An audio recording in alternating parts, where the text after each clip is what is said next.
From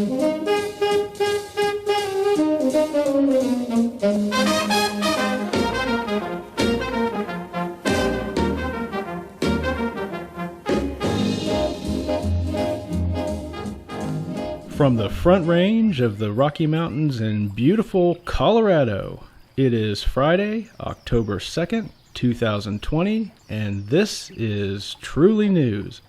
I am your host, Jason Van Sickle. I hope that you had a great week. Hopefully you've made some plans for the weekend. Whether you have to work or not over the weekend, try to take some time for yourself. And as always, get plenty of sleep, eat well, and exercise. We improve the quality of our lives when we take the time to focus on improving ourselves. So, let's get started today by getting smarter and better informed about the world around us. In today's headlines, the top headline at most news agencies is that the President and First Lady report that they have tested positive for COVID and will go into self-quarantine. In other headlines, from the New York Times, Judge blocks Trump's ban on foreign workers.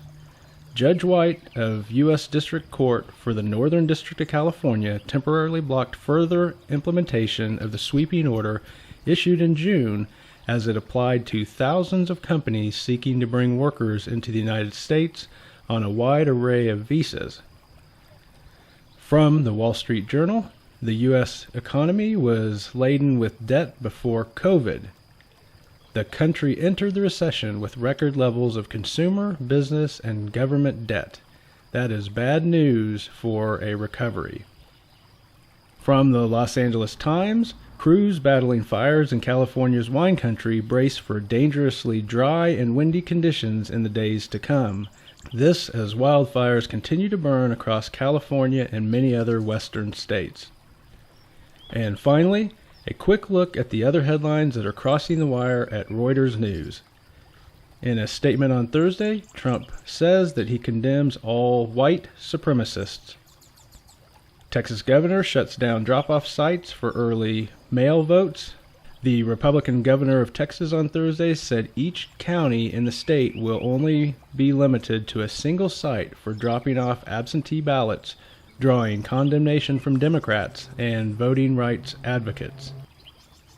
The U.S. House of Representatives on Thursday approved a $2.2 trillion Democratic plan to provide more economic relief from the COVID pandemic as a bipartisan deal continues to elude House Speaker Nancy Pelosi and the White House. And Wisconsin registered a record increase in new COVID-19 cases on Thursday, while New York State reported a worrisome uptick of positive coronavirus tests in 20 hotspots. And those are today's top news headlines. It is now time for our top 5 joke countdown.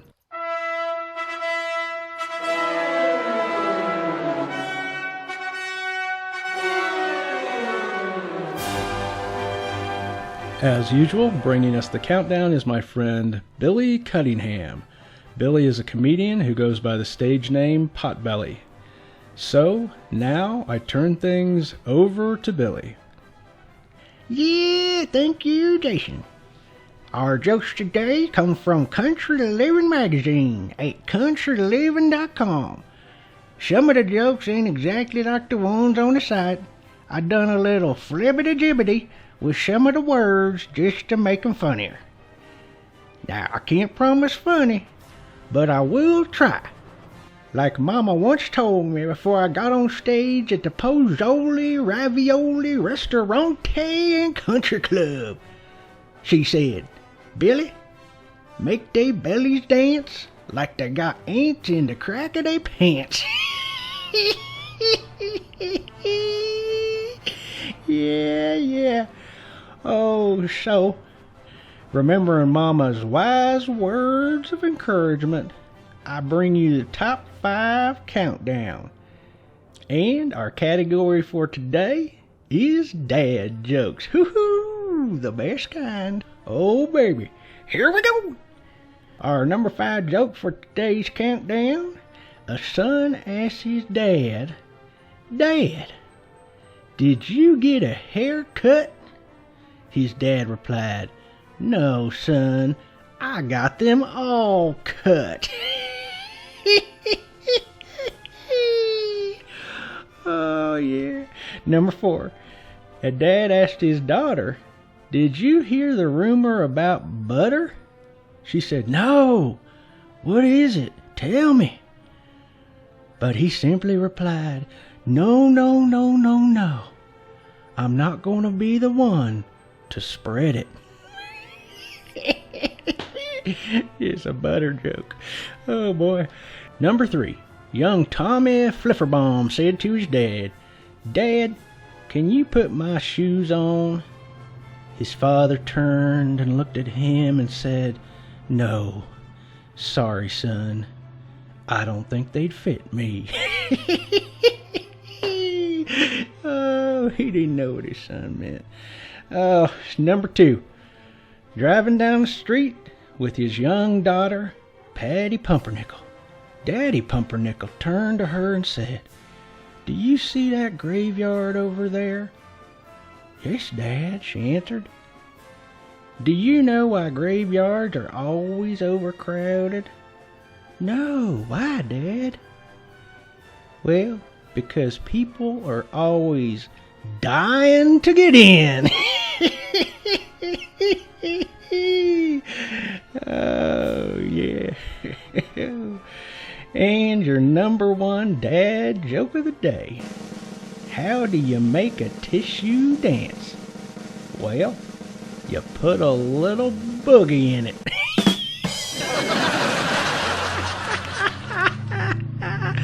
Yeah, that is definitely a dad joke.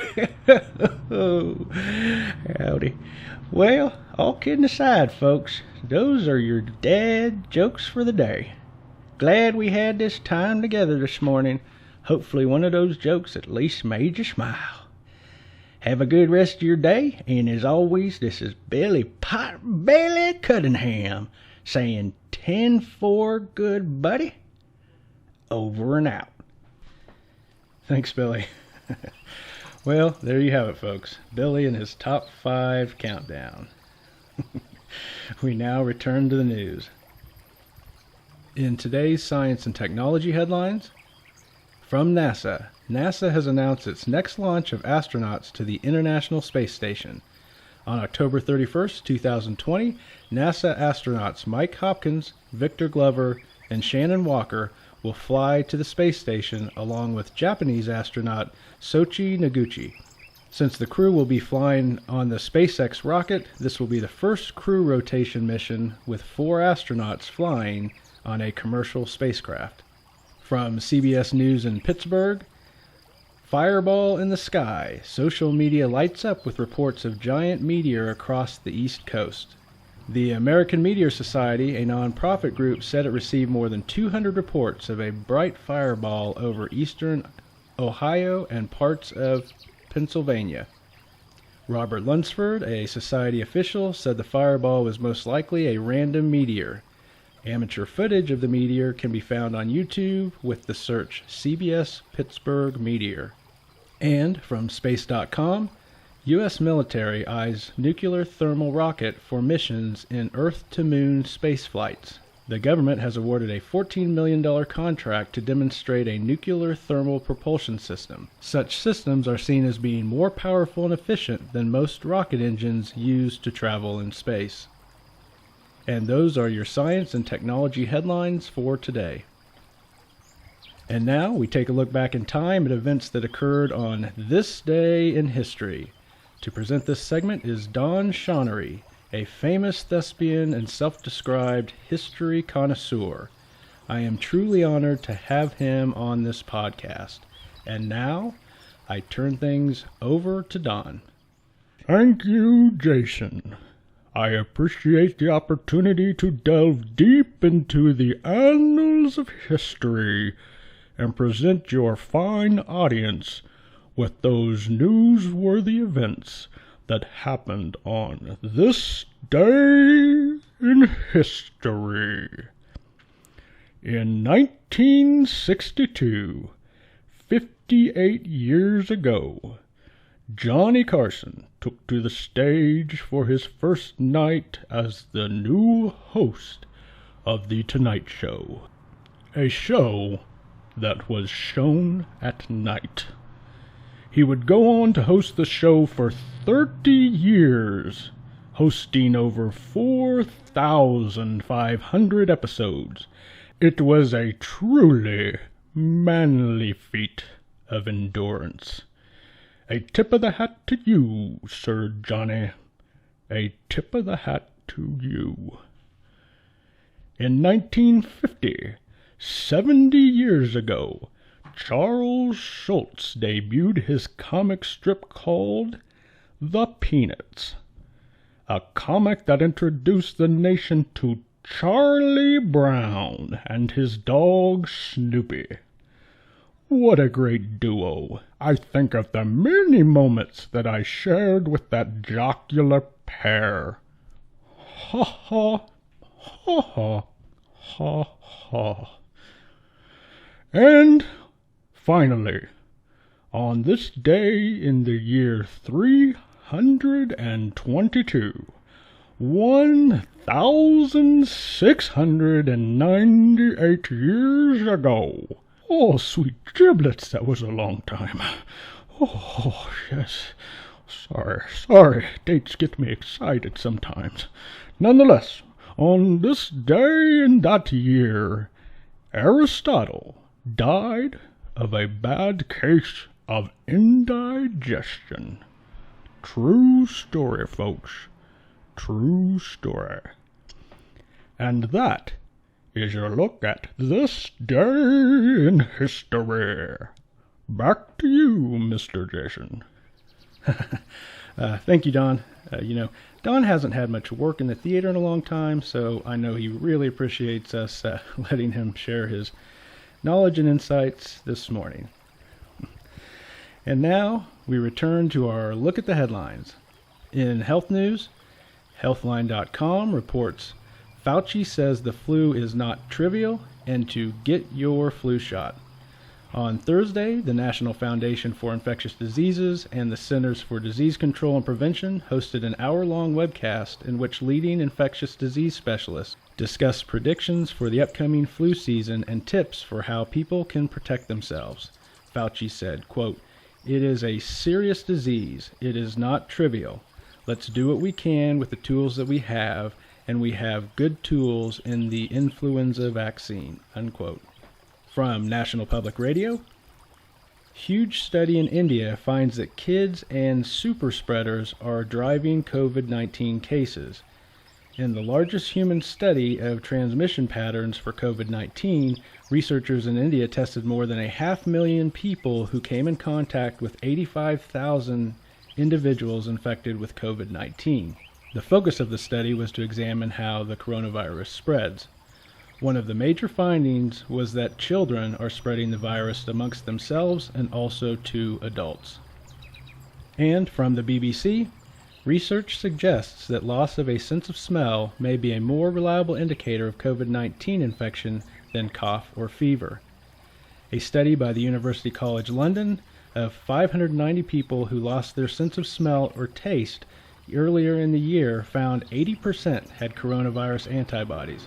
Of those people with the antibodies, 40% had no other symptoms. And those are your health headlines. To help boost the positivity in your day, we now present our inspirational quote. Our quotes come from Goodreads.com, and to help present today's quote is our friend Rose. Rose is a 4-year-old who loves to memorize things. So, with her mom's help, she has memorized today's quote. Do we have Rose on the phone? Is she on the phone there? Hello? Hello? Hi, Mr. Van Sickle. Well, hi, Rose. How are you? Good. Great. Did you memorize the quote for the day? Yeah. Well, I can't wait to hear it. Yeah, but hey, I had a question first. Okay, what is your question? Have you ever had a popsicle? Well, yeah. Actually, I have. It's been a long time, but why do you ask? I had a popsicle yesterday, and it was really good. Really good. Was that your first popsicle? Yeah, and you know what else? I also had to go outside. So you ate your popsicle and then went outside to play? No. I started eating my popsicle, but some fell on the floor. So Mom said, take that outside. So Daisy, that's my dog, we went outside, and you know what? What? Daisy, that's my dog, really likes popsicles too. Every time my popsicle dripped, she would lick it up. Yeah, like that. And when I was done, she helped clean my face by licking it. It was funny because her tongue tickles. Well, that's a really nice story. I appreciate you sharing that with us this morning. So do you want to go ahead and tell us the quote for the day? Yeah. Okay, we are ready. Okay. The quote for the day is, the secret of happiness is to take interest in the little details of daily life. Well, that is a really nice quote and something we should all think about. Thank you for sharing that quote with us this morning. You're welcome. Hey, have a good day. Yeah, you too, Rose. Bye. Bye. Well, that was Rose with our inspirational quote for the day. And now we present today's entertainment news. As always, we start with new movies, and today's movie is Enola Holmes, starring Millie Bobby Brown, Sam Claflin, Henry Cavill, and Helena Bonham Carter. While searching for her missing mother, intrepid teen Enola Holmes uses her sleuthing skills to outsmart her big brother Sherlock and help a runaway lord. Here is a brief clip from that trailer. Now, where to begin? My mother named me Enola, which backwards spells alone. And yet, we were always together. And it was wonderful. She was my whole world. Which leads me on to the second thing you need to know. A week ago, I awoke, Mother, to find that my mother was missing, and she did not return. I'm presently on the way to collect my brothers, Mycroft and Sherlock. Yes, Sherlock Holmes, the famous detective, my genius brother. He will have all the answers. Enola. Where's your hat and your gloves? Well, I have a hat, just makes my head itch. And I have no gloves. My God. Enola Holmes is now showing on Netflix. Moving on, we look at newly released shows, and today's show is El Presidente. This series is based on the real-life conspiracy underlying the beginning of the 2015 FIFA soccer corruption scandal. Here is a brief clip from the trailer for that show. Se creen que pueden hacer lo que quieran, pero hay algo que yo sé, y es que todo esto se va a terminar algún día. El Presidente is a Spanish-language film with English subtitles, and Season 1 is now streaming on Amazon Prime Video. Finally, we take a look at newly published books, and today's book is Rage by Bob Woodward, which is presently #1 on the New York Times nonfiction bestseller list. Woodward, the #1 international best-selling author of Fear, Trump in the White House, has uncovered the precise moment the president was warned that the COVID-19 epidemic would be the biggest national security threat to his presidency. In dramatic detail, Woodward takes readers into the Oval Office as Trump's head pops up when he is told in January 2020 that the pandemic could reach the scale of 1918 Spanish flu that killed 675,000 Americans. In 17 on-the-record interviews with Woodward over 7 volatile months, the president provides a self-portrait that is part denial and part combative exchange mixed with surprising moments of doubt as he glimpses the perils in the presidency and what the president refers to as, quote, the dynamite behind every door, unquote. Rage is available now in print at your local bookstore, and it is also available in print, Kindle, and audiobook formats on Amazon. And that concludes our entertainment news for the day. As always, we end our broadcast with a look at what we call Happy News, and here is your Happy News headline for today. From a story that was printed in the Christian Science Monitor, state trooper tracks down Springdale teacher who picked up meal tab in act of kindness. Dan Peshirer likes to do acts of kindness, and he likes to encourage his kids to do them as well. So, when he found himself sitting in a Wendy's drive-thru with his sons and a sheriff's officer behind him in line, he decided it was time once again to do some good while teaching a lesson. That is when he turned to the kids and said, "Hey guys, we're going to do an act of kindness."